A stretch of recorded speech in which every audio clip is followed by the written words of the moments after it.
Edgar in Utah is calling in to tell us to get back to Christianity. So that was something that was a topic for today. Excuse me. And I had specifically asked, should Darante and I get back to Christianity? What would it take and what would the benefit be? And so Edgar's calling in to explain to us, I think, why we should get back to Christianity. Edgar, you're live with Darante and Matt. How are you? Good. How are you guys? Not too bad. Awesome. All right. Nice to meet you guys. I'm going to ask you to be a little patient with me. I'm not that good at speaking English. I'm a Spanish speaker. So your English is better than my Spanish, and I took 2 years of Spanish, so for sure. Thank you. Appreciate that. Matt, Darante, I hear all the people that have called you and told you about the Christianity and all that, and I'm kind of sad to hear that. Well, people is not that knowledgeable about God being a real God, a living God. So, yeah. My point is like, go back to Christianity because I don't know if you guys believe life after death, and if you believe it, maybe you need to know that there is only two destinies that we are gonna be ending up on. So I'm guessing that the best option is to be with our Father.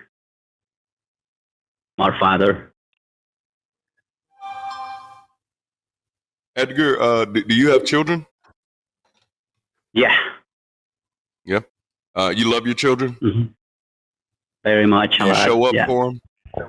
You show up for them? Yeah. Every time I can. Yeah, I can be there for them. Yeah.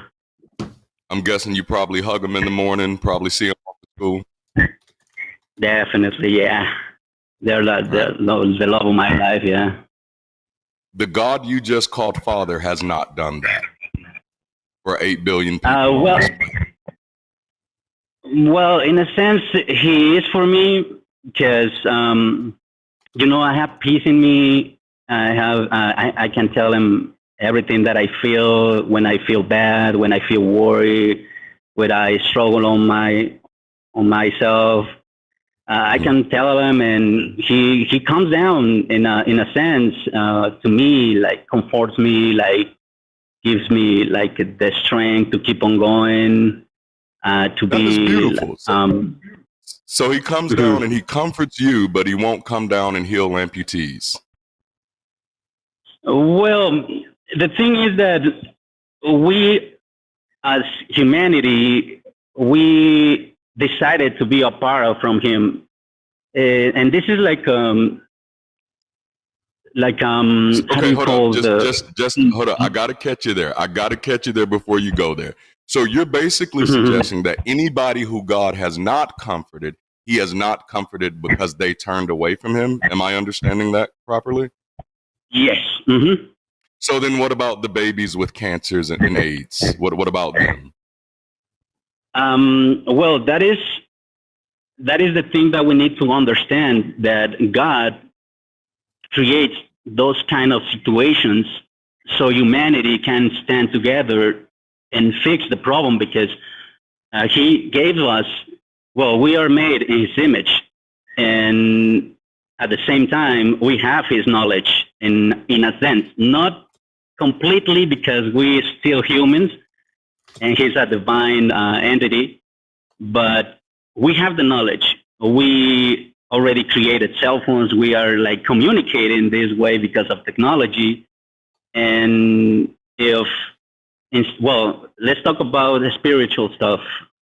And if the devil wouldn't be, how do you say, if the devil wouldn't have any kind of control over big pharmaceutical companies. Okay, hold up. Let's bring it back a little bit, because we're going back. So your idea is that God comforts you, he gives you peace, which, let's just be clear, I can talk to my teddy bear and get that same type of peace. But something that would actually demonstrate God's existence, you're saying the excuse that he doesn't do things that would actually prove his existence is because of either sin or because he wants to use that for the devil or something? Well, you stated something about kids having cancer, right? Just real quick, Edgar, do you feel good that God will give you peace but won't heal kids of cancer? Do you feel like that makes you special? No, I feel sad Because for that's what humanity. you gave to us. That's what you gave to us to convince us. You said the reason I know that there is a God is because this God comforts me.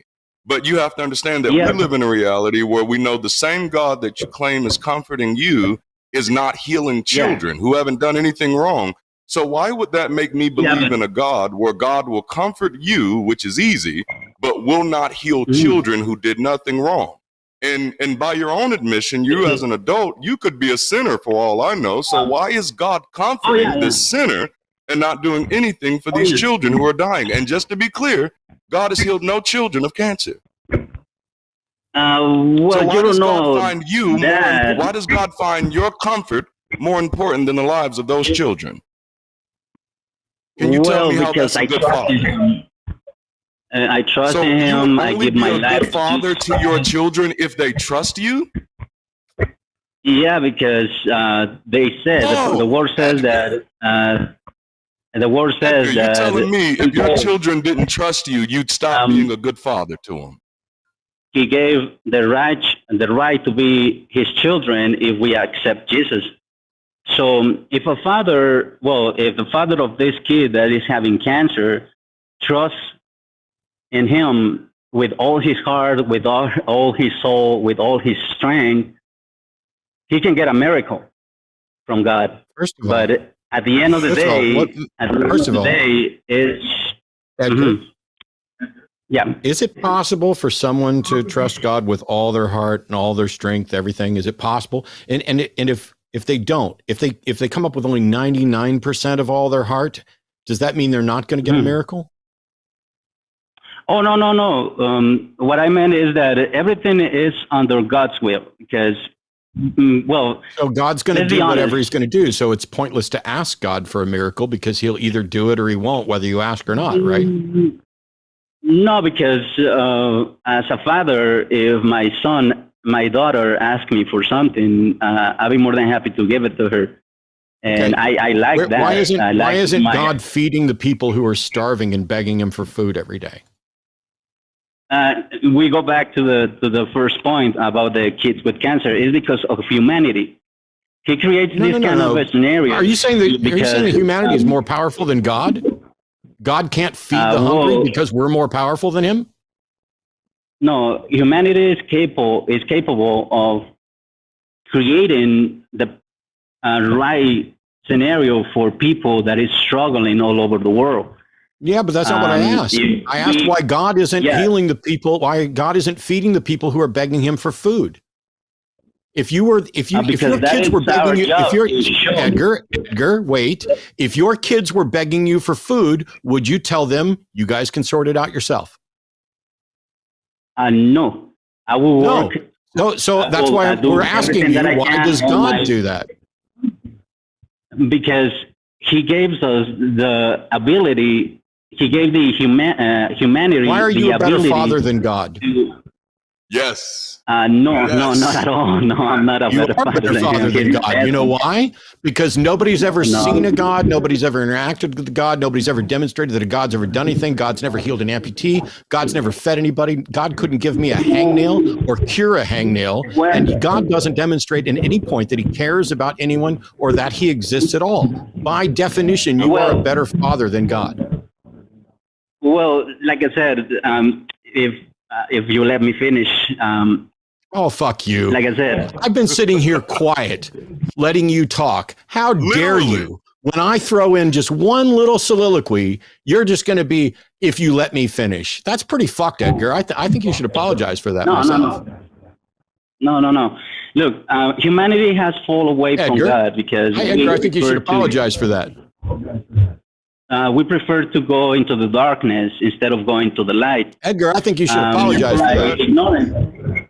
By ignoring Okay. the Edgar, are you situation gonna that apologize? Is there a reason we shouldn't hang up on you? If you're going to accuse me of not letting you talk when I did nothing but let you talk, and you're not going to apologize for it, why should I keep listening to you? Okay, I apologize. I'm sorry. Yeah, you're right. Thank you. Yeah, like I said, yeah, I apologize. I'm sorry. Yeah, no Like I said, people don't look on the bad situation that other people is going through, and Like God when people does, ignore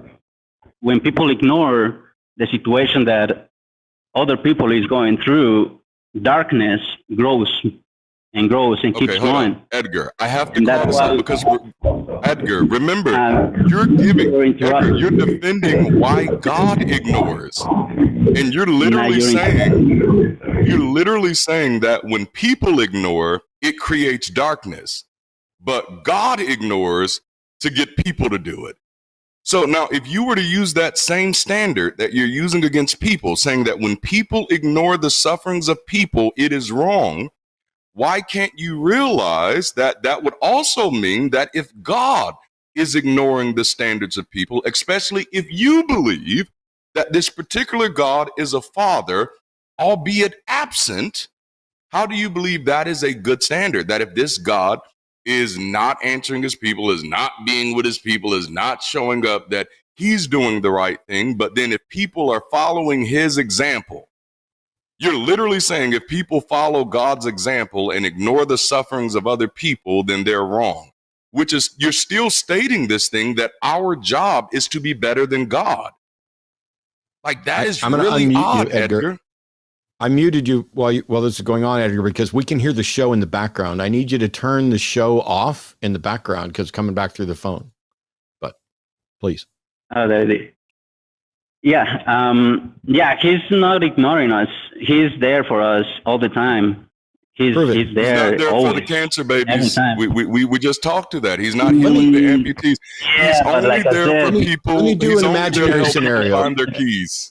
Edgar, let me do an imaginary scenario. Let's Okay. imagine that you came home and you Okay. walk in, and Yep. in the living room, one of your kids is being Mhm. beaten and sexually assaulted by another person. What would you do? Ask God for the forgiveness of that person, mercy for that person, because he's gonna You have wouldn't really intervene bad. to stop it? If I'm Yikes. seeing the event, yeah, I'm gonna Okay, do so it if you as came in and you everything that I saw can. the event, if you came in and you saw Okay. the event, you would do everything in your Okay. power to stop it, right? Oh yeah, definitely. Mm-hmm. Was God watching that event before you walked in the room? Yeah. Mm-hmm. Why didn't God stop it? Because he had a purpose for that event to happen. Oh, so God's okay Yeah, with he's- someone being beaten and sexually assaulted because it works for his purpose. Yeah, well, it kind of makes us stronger. I Okay. wouldn't know my real I'm going to strength stop here, if I Edgar, wouldn't. because I'm not going to be able to maintain my cool while someone is suggesting that an all-powerful, all-knowing, all-loving God has a plan that allows someone to be fucking beaten and shut up. That allows someone to be beaten and raped without That's the intervening because it thing makes them. that- Shut up, Edgar. Well, Now, I'll just hang on. I'll just click drop because I don't need you talking over me, and I don't need to hear anything else from you. You're another example of what Darante and I are talking about, where you've managed to take this belief, and when God is saying nothing and doing nothing, you still believe. And it's all for a purpose, and it helps us, and it's just for growth. You are making excuses. You are like the single mother that lies to their kids about why their father is absentee. Yes, sir. Kids deserve the truth, and they deserve to not be beaten, and they deserve to not be assaulted. And if you or any God says that somebody needs to be beaten and assaulted in order for your plan to Right. come about, you're an immoral monster, unworthy of worship, unworthy of even a moment's thought. You should be locked up to save you from hurting yourself and others. But that's just me. Wow, like that was damn near triggering, Matt. You know, just it's always amazing to me how far believers will go to defend like just the absolute, just the worst things in the world. Like this is an SVU episode at this moment, and he's just like, yep, God is using it for his good. Yeah. Oh, but I've been there. I used to live there, and that was rough. Hey, do you think this clip just fell out of a coconut tree? No. It did. Okay, now technically I did build the channel into a coconut tree and it did fall out. And also that our internet router is up there. Actually, in a lot of ways, this production fell out of a coconut tree, but we could only afford that because people like you supported us for $5 a month over where is that, Eric? Patreon.com/call the line, and That's right. Jimmy will, You got it. yeah, Simon. be grateful. Yeah. We have an exclusive patron podcast over there. Check it out. Thumbs up with it, Eric. We talked about this in the meeting. We have to both. Oh, thumbs yeah. up. I'm sorry. Okay, there we go.